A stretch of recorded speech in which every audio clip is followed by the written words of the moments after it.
Episode 8 of my 2010 WWE save, where we are trying to keep ECW alive and tended to enter into a decade of prosperity for the WWE rather than whatever happened in real life. We kick things off with an announcement of two big matches for tonight. Daniel Bryan versus William Regal and Shelton Benjamin versus Charlie Haas versus Zack Ryder. The winners of these matches will face each other, become the first ever ECW Pure Champion, which will be a title which will be defended almost weekly. Every single show will have a pure defense on it. Gets a 54 rating for the announcements. And the first match itself comes when Shelty B wins, making him the first contender into the Pure Tournament final. He pins Charlie Haas and Zack Ryder gets let off free. Meaning at Elimination Chamber, Shelton Benjamin will be going after the Pure Championship. Who will he face though? I don't know, but what I can tell you is that at the Elimination Chamber, Ezekiel Jackson, who made his return, I think, at the Rumble, will be fighting Christian after Kozlov failed to get the job done at Rumble. It's Jackson's turn. He's facing Christian at the Elimination Chamber. Kozlov gets a match here, and he's losing to Kenta, as we just try and get Kenta and Kenta Kobashi over, because they're now involved in this feud. And the main event sees Daniel Bryan defeating William Regal in 1351 with a Dragon Suplex. Meaning, at Elimination Chamber, it's going to be Daniel Bryan versus Shelton Benjamin. 2,066 people saw this show. 62 rating. Not too shabby. Let's see how many people watched it though. So ECW, what did we get? Got 26,000 viewers. We're only shown on Sci-Fi. I think, what we need to do now is go into negotiations with broadcasters. Because if we look at Sci-Fi, we've got small across the board. So who is willing to negotiate for us for ECW? So, Sci-Fi, can we break our deal with you? How much? 1.1 million. I'm alright with that. I am absolutely alright with that.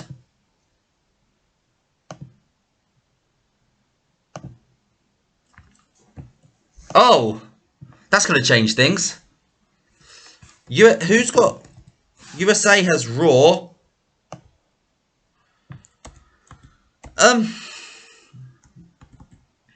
Okay, so we want a English channel for an English channel for ECW. Channel 1, they've got TNA, they won't go for us. Dish Network was pay-per-view. Honestly, I'm actually just amazed we managed to get that deal in for... Could we get Raw and SmackDown on this channel as well? Friday Night SmackDown? Oh, they expect a really high... No. They expect a really high...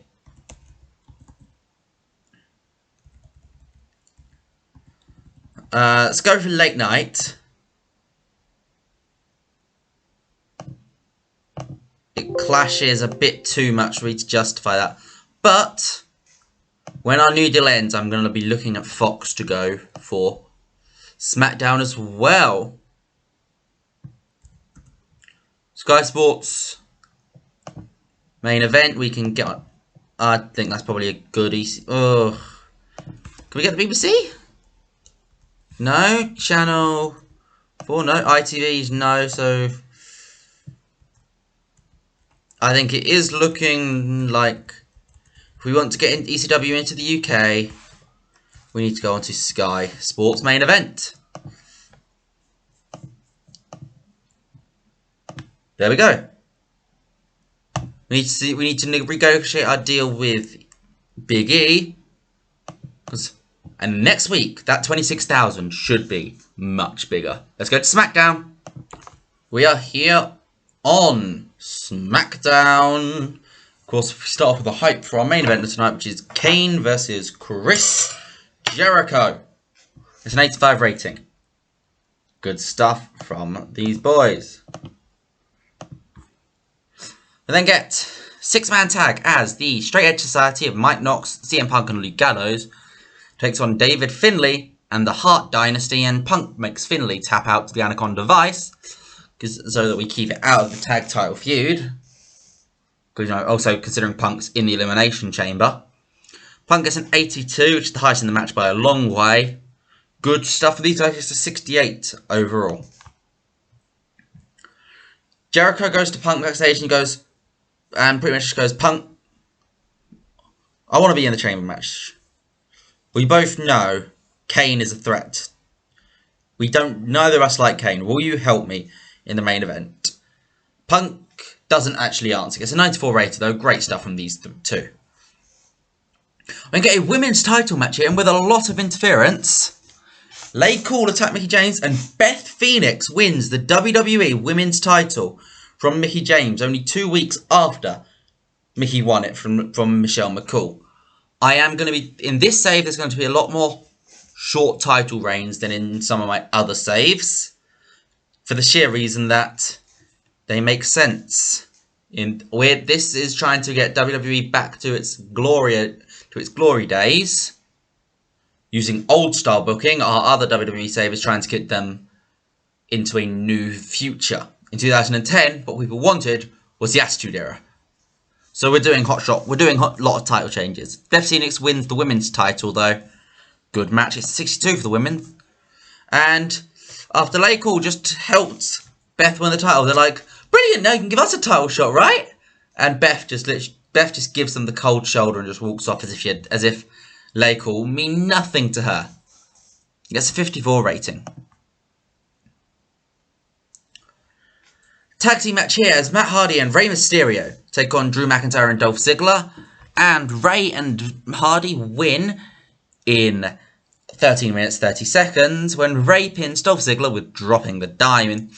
John Morrison attacked Drew McIntyre, pretty much taking him out of the match. They brawled up the ramp, leaving it pretty much a handicap match, and Hardy and Mysterio pick up the win. 75 rating, 82 from Rey's. Great stuff. 64 from Matt. Matt's probably not going to be in main event segments often after this chamber, but it's nice to have him around that picture.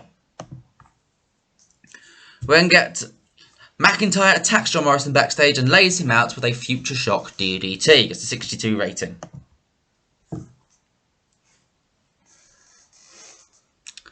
Six-man tag as Elick Escobar, Master J and Jimmy Wang Yang takes on R-Truth in Crime Time. R-Truth pins Eric Escobar with a scissors kick in 12:23. It was a makeshift match, hence I'd forgotten that Eric Escobar and Vicky Guerrero are on different sides of the face-heel divide, because I don't care about Eric Escobar.